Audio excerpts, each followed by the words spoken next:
ಕೋಟ್ಯಾಂತರ ಉದ್ಯೋಗಿಗಳಿಗೆ ಸಂತಸದ ಸುದ್ದಿ. ಜುಲೈ 15ಕ್ಕೆ ಅಕೌಂಟ್ಗೆ ಜಮೆ ಆಗಲಿದೆ 1.44 ಲಕ್ಷ ಕೋಟಿ PF ಬಡ್ಡಿ. ನಮಸ್ಕಾರ ಸ್ನೇಹಿತರು, ಉಪಯುಕ್ತ ಮಾಹಿತಿ ಚಾನಲ್ಗೆ ಸ್ವಾಗತ. PF ಖಾತೆದಾರರಿಗೆ ಶೀಘ್ರದಲ್ಲೇ 8.25% ಬಡ್ಡಿ ಹಣವನ್ನು ಜಮೆ ಮಾಡುವುದಾಗಿ ಘೋಷಿಸಿದೆ.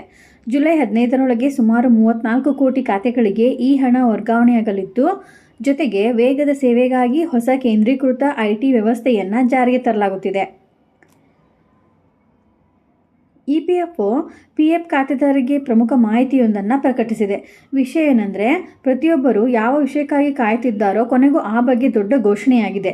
ಶೀಘ್ರದಲ್ಲಿ PF ಖಾತೆದಾರರ ಖಾತೆಗೆ ಬಡ್ಡಿ ಹಣ ಜಮೆಯಾಗಲಿದೆ. ಜುಲೈ 15ರೊಳಗೆ 34 ಕೋಟಿ ಖಾತೆಗಳಿಗೆ ಬಡ್ಡಿ ಜಮೆ. ಹೊಸ ವ್ಯವಸ್ಥೆಯಡಿ ಜುಲೈ 15ರೊಳಗೆ 34 ಕೋಟಿ ಖಾತೆಗಳಿಗೆ ಬರೋಬ್ಬರಿ 8.25% ಬಡ್ಡಿಯನ್ನು ಜಮೆ ಮಾಡಲಾಗುವುದು ಎಂದು EPFO ಪ್ರಕಟಿಸಿದೆ. ಇದು ಸದ್ಯದ ದಿನಗಳಲ್ಲಿ ಉದ್ಯೋಗಿಗಳ ಪಾಲಿನ ದೊಡ್ಡ ಘೋಷಣೆ ಎನಿಸಿದೆ. ಈ ಒಟ್ಟು ಬಡ್ಡಿಯ ಮೊತ್ತ ಸುಮಾರು 1.44 ಲಕ್ಷ ಕೋಟಿ ರೂಪಾಯಿಗಳಷ್ಟಾಗಿದೆ. ಇದರಿಂದ ಗ್ರಾಹಕರಿಗೆ ನೇರ ಲಾಭ ಸಿಗಲಿದೆ.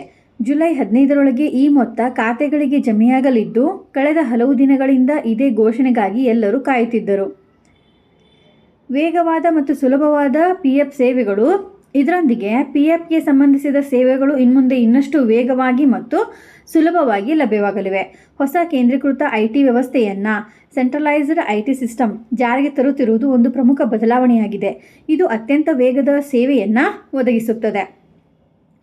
ಈ ಹೊಸ ವ್ಯವಸ್ಥೆಯಿಂದಾಗಿ ದೇಶಾದ್ಯಂತ ಇರುವ ಎಲ್ಲ PF ಖಾತೆಗಳ ಮಾಹಿತಿಯನ್ನು ಒಂದೇ ಕೇಂದ್ರೀಕೃತ ಡೇಟಾಬೇಸ್ನಲ್ಲಿ ಸಂಗ್ರಹಿಸಲಾಗುತ್ತದೆ. ಇದರಿಂದ PF ಸದಸ್ಯರು ದೇಶದ ಯಾವುದೇ EPFO ಕಚೇರಿಯಿಂದಲಾದರೂ ಸೇವೆಗಳ ಲಾಭವನ್ನು ಪಡೆದುಕೊಳ್ಳಬಹುದಾಗಿದೆ.